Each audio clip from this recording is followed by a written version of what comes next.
Hi guys, welcome. This is your Sameer Kohli sir with another lecture of the topic called Application of Derivatives. Application of Derivatives में 6.1 का question number 1 से लेके 6 तक कर लिया था और 15, 16, 17 और 18 कर लिया था। अब मुश्किल वाले क्वेश्चन है, थोड़ा ध्यान देके चलना। जिन्होंने एग्जांपल्स मेरे साथ देखे हैं उनके लिए मुश्किल नहीं है क्योंकि इस टाइप के क्वेश्चन हमने कर लिए हैं। The length x of a rectangle, जब रेक्टेंगल की बात हो रही है तो सबसे पहले रेक्टेंगल बनाओ। ये लेंथ हो गई, ये ब्रेड्थ हो गई। The length x of a rectangle is decreasing at the rate of dx by dt minus 5 centimeter per second per minute, sorry, per minute, and width is increasing. ये breadth है, increasing है तो dy by dt हो गई, क्या हो गई जी, at the rate of 4 centimeter per minute. आगे दे रखा है when x is equals to 8 centimeter, जब x 8 सेंटीमीटर है और y 6 सेंटीमीटर है, find the rate of change in its perimeter. Exactly ऐसा एग्जांपल में करा था। सबसे पहले सॉल्यूशन में क्लास लिखेगी perimeter of rectangle is equal to 2 times l plus B. तो perimeter of rectangle is 2 x plus Y, differentiating both sides with respect to t, हमें आ जाएगा dp by dt is equal to 2 times dx by dt plus dy by dt। दोनों तरफ differentiate कर रहे हैं with respect to t, तो dp by dt बराबर हो जाएगा 2, dx बाय dt आ रहा है -5 प्लस dy बाय dt आ रहा है 1, 4, तो dp बाय dt बराबर हो जाएगा 2 into -1, that is dp by dt is equal to -2 centimetre per minute. जो पेरीमीटर आता है वो सेम यूनिट्स में आता है, तो ये ध्यान दे लीजिएगा। सेकंड पार्ट में वो बोल रहा है एरिया। एरिया वाला थोड़ा सा अच्छा होता है। एरिया बराबर होता है एल इंटू बी, एरिया बराबर होता है एक्स इंटू वाई।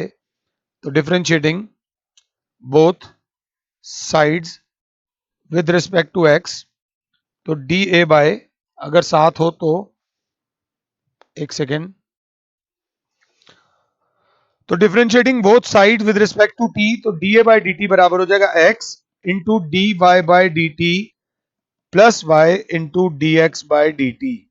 तो D A by D T हमने निकालना है। D A by D T अगर क्लास 7 है तो x की वैल्यू दे रखी है 8, 8 into D y by D T is 4 plus y की वैल्यू दे रखी है 6 into D x by D t है -5, तो D a by D t मेरे प्यारे बच्चों 32 minus 30, that is 2 centimetre square per minute. This is the rate of change in the area of the rectangle। Exactly same question है but करना जरूरी है ये। अब अगले क्वेश्चन को एक बार आराम से पहले पढ़ लो। A balloon which always remain spherical on inflation is being inflated by pumping in 900 cubic centimeter of gas per second। समझो 900 सेंटीमीटर क्यूब ऑफ गैस पर सेकेंड, मतलब क्या दिया हुआ है, dv बाई dt, हमें दिया हुआ है dv बाई dt पर second. Find the rate at which the radius of the balloon increases. Find the rate at which the radius of the balloon is increasing. Radius नहीं निकालना, rate निकालना है। When the radius is 15, when the radius is क्या बचे 15, और यहां पर एक वर्ड आया है बेटा स्फेरिकल। वॉल्यूम ऑफ स्फीयर, ये याद करते हुए चलना, मैक्सिमा मिनिमा में काम आएगा।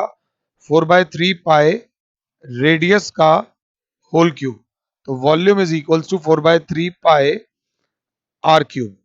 अब हमें करना है differentiating both sides with respect to T, तो हमारा आ जाएगा dv by dt is equals to 4/3 constant है, पाई कांस्टेंट है, d by D T of r cube. अगर साथ हो तो dv बाई डी टी बराबर 4/3 pi into 3r square d r by D t. 3 से 3 कट गया, dv by D T is equals to 4 pi r square d r by D t. मेरी class बोलेगी sir यहाँ पर हमें dv by D T दिया हुआ है dv बाई dt दिया हुआ है, हमें r दे रखा है, हमें निकालना है dr बाई dt। तो वैल्यू क्या है dv बाई dt की, 900 is equal to 4 into pi, r की वैल्यू क्या है 15 इंटू 15 dr बाय dt। तो 15 वन जा 15 60 जा 15 वन जा 15 फोर जा 4 से 4 कट जाएगा, dr by dt is equals to 1 by pi centimetre per second. चाहो तो पाई की वैल्यू डाल देना 22/7, तो आंसर 7/22 आ जाएगा। आई होप कि मैंने जल्दी जल्दी ना कराया हो, ये बहुत इंपॉर्टेंट और बहुत काम आने वाला क्वेश्चन है। इसके बाद अगला, ये लैडर वाला हमने किया है, पहले भी बार बार सुना नहीं रहा हूं, ये लैडर वाला क्वेश्चन जरा ध्यान से देख लेना। A ladder 5 metre long, ladder ने 5 मीटर लॉन्ग ही रहना है जी, रबड़ की लैडर नहीं है। Is leaning against a wall, the bottom of the ladder, the bottom of the ladder is pulled away along the ground so that its height from the wall decreases। ये दे रखा है how fast is the height of the wall decreasing when the foot of the ladder is 4 meter away from the wall। एक बार दोबारा से देख लो, ये A B C, दोबारा से, a 5 meter long ladder is the bottom of the ladder is put along the ground away from the wall at the rate of 2 centimeter per second। अगर मैं इस डिस्टेंस को x मानता हूं, इसको y मानता हूं, तो dx बाई dt बराबर हो जाएगा 2 सेंटीमीटर पर सेकेंड।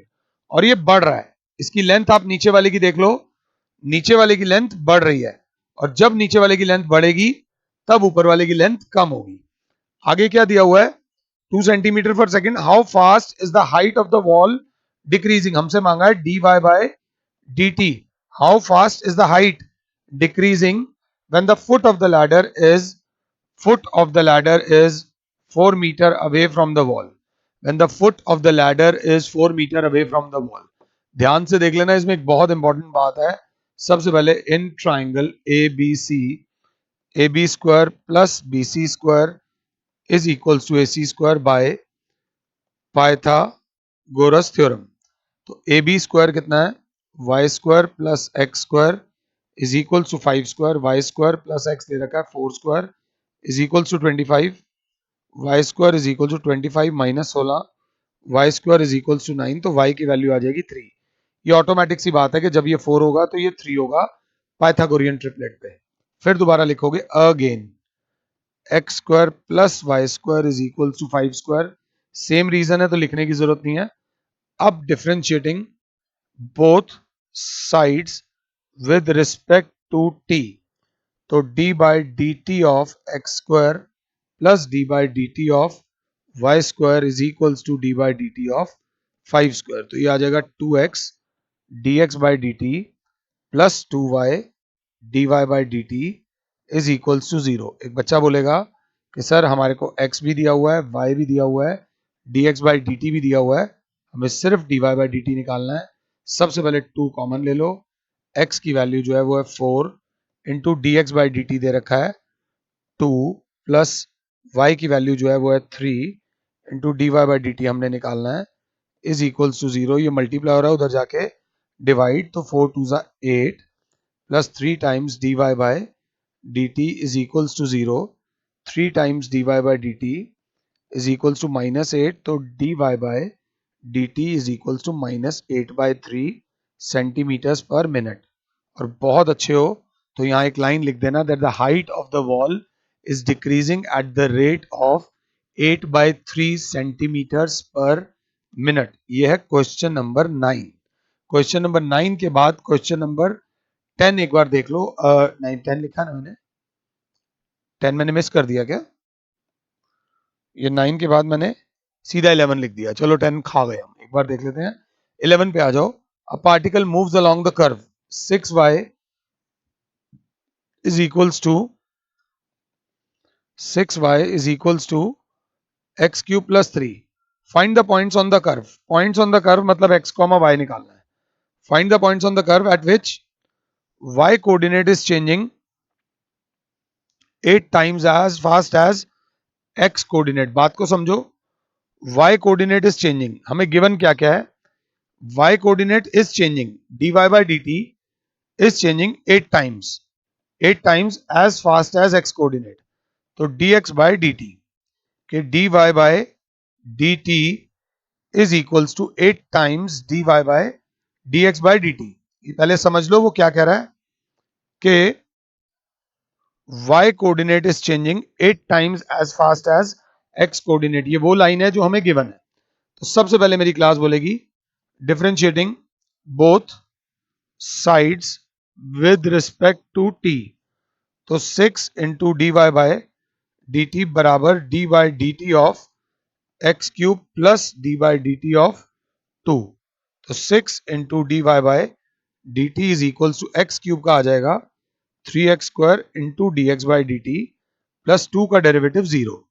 अब यहीं पे इसको समझो, ये वाली लाइन यूज करनी है. y coordinate is changing 8 times as fast as x coordinate, मतलब 6 is equals to 3x² dx by dt. बच्चा बोलेगा सर ने dy by dt नहीं लिखा, तो dy by dt की जगह लिख देंगे 8 times as fast as x coordinate. तो dx by dt से dx by dt कट जाएगा. 3x² is equals to 48. तो x² is equals to 48 upon 3, that is 16. तो x square is equal to 16. तो x की वैल्यू 4 भी आएगी और x की वैल्यू -4 भी आएगी. अब x की वैल्यू ध्यान से देख लेना, कर्व ये था 6y is equal to x cube plus 2 और यहां पर भी 6y is equal to x cube plus 2. यहां पर भी x की वैल्यू डालोगे और यहां पर भी x की वैल्यू डालोगे तो y की दो वैल्यूज आ जाएंगी, x की भी दो वैल्यूज आएंगी. थोड़ा सा इसको ध्यान से देख लीजिएगा. ये लैडर वाला क्वेश्चन नंबर 10 था, हमसे गलती कहां हुई है. 7 8 9 9th हमने मिस कर दिया, 9th हमने मिस करा है. ये लैडर वाला क्वेश्चन नंबर 10 था. 9th इजी है, टेंशन मत लेना. ये 11 12वें को पहले देख लो, आराम से, इजी है, कुछ मुश्किल नहीं है. वो कह रहा है the radius of an air bubble. Air bubble sphere होती है और नहीं भी दे रखा हो तो स्फेयर अज्यूम कर लेना. The radius of a sphere bubble is increasing at the rate of, तो D R by D T is increasing at the rate of half centimeter per second. At what radius is the volume of bubble? At what rate is the volume of bubble increasing? At what rate is the volume? Volume का rate निकालो when the radius is 1 centimeter.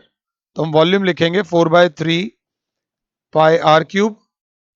तो dv by dt, यहां एक line लिख देना, differentiating both sides with respect to t, 4/3 pi d by dt of r cube. तो dv by dt is equals to 4/3 pi into 3r square dr by dt. अगर class 7 है तो 3 से 3 cut गया. dv by dt बराबर हो जाएगा 4 pi r square. r की वैल्यू है बच्चों 1 square into dr by dt. dr by dt is half. तो dv by dt is equal to 2 1s are 2 2s are 2 pi centimetre cube पर second दे रखा है, तो पर second. This is the rate at which the volume of the sphere is increasing. ये था सवाल number 12. 12 के बाद आता है सवाल नंबर 13, जो कि इंपॉर्टेंट नहीं है, बहुत इंपॉर्टेंट है. अ balloon which always remain spherical has a variable diameter. Diameter सुनते ही वो बच्चे जो मेरे साथ 10th से जुड़े हुए हैं, डायमीटर सुनते ही प्रॉब्लम हो जानी चाहिए. 3/2 2x प्लस 1. तो हाथ के हाथ लिखना, रेडियस इज इक्वल्स टू होता है हाफ डायमीटर. तो क्लास लिखेगी radius is equals to half of 3/2 into 2x plus 1. तो रेडियस आ गया फाइनली 3/4 इंटू 2x प्लस 1. ये इस क्वेश्चन का कैच है. गलत चीज को एंटर करने ही मत दो, गलत चीज एंटर ही ना हो, ये बात याद रख लेना. हाँ, find the rate of change in its volume with respect to x. बस इसकी लैंग्वेज ये है कि dv बाय dx निकालो. क्या निकालो? dv by dx. इतने सारे में चिड़िया और तोता और खेल रहे थे ना, सब में with respect to t, with respect to t हो रहा था, तो इसमें विद रिस्पेक्ट टू x करना है. सबसे पहले वॉल्यूम ऑफ स्फीयर होता क्या है? 4/3 पाई रेडियस का होल क्यूब. अगर अच्छे हो तो v इज इक्वल टू 4/3 पाए, रेडियस क्या है, रेडियस खुद में ही बहुत बड़ी चीज है, 3/4 इंटू 2x+1 का होल क्यूब। तो वॉल्यूम क्या है, 4/3 पाए इंटू 27/64 2x+1 का होल क्यूब। 7 हो तो 3 1 जा 3 9 जा 4 1 जा 4 16 जा। सबसे पहले वॉल्यूम ले आओ 9/16 पाए 2x+1 का होल क्यूब। ये तो वॉल्यूम आ गया, ये क्या आ गया, वॉल्यूम। अब हमें निकालना है find the rate of change of volume, मतलब dv with respect to x। तो dv बाय dx। मैं चाहूंगा मुझे पॉज कर दो और एक बार इसे अपने आप से एक बार ट्राई कर लो, खुद से ट्राई कर लो, बहुत बढ़िया होगा। तो क्लास बोलेगी differentiating both sides with respect to x, तो हमारा आ जाएगा dv by dx is equal to 9/16 pi d by d x of 2x+1 का होल क्यूब। तो dv बाई डी एक्स बराबर 9/16 पाए इंटू 3 2x+1 का whole square into d by d x of अंदर वाला 2x+1। तो dv by d x बराबर हो जाएगा, ये 9 3 जा 27/16 पाए इंटू 2x+1 का होल स्क्वायर और 2x का डेरिवेटिव हो जाएगा 2 2 1 जा 2 8 जा dv बाई डी एक्स बराबर 27/8 पाए 2x+1 का whole square. This is rate of change in volume with respect to x। Rate of change in volume with respect to x दे रखा है। अगर इसके आगे जाएं तो ये वाला क्वेश्चन एनालिटिकली बहुत अच्छा है, दिमाग लगाने वाला क्वेश्चन है। Sand is pouring from a pipe eight the rate of 12 centimetre cube, 12 centimetre cube पर सेकेंड है। तो आप हो dv बाई डी टी। और कभी भी मिट्टी जब जमीन पे गिरती है तो कोन बन जाता है, परात होती है जिसमें आटा डालते हैं, परात में आटा डालो तो आटा कोन बन जाता है। The falling sand forms a cone on the ground in such a way that the height of the cone is always 1/6 the radius. जो height of the cone is 1/6 the radius, कि जो भी कोन बनती है वो इस तरीके की बनती है कि कोन की हाइट जो है रेडियस का, रेडियस अगर ये r है तो height of the cone is always 1/6 the radius. How fast is the height of the cone increasing, how fast is the height of the cone increasing, dh by dt मांगा है।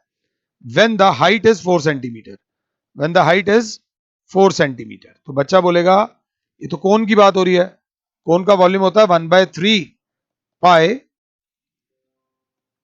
Radius का square into height.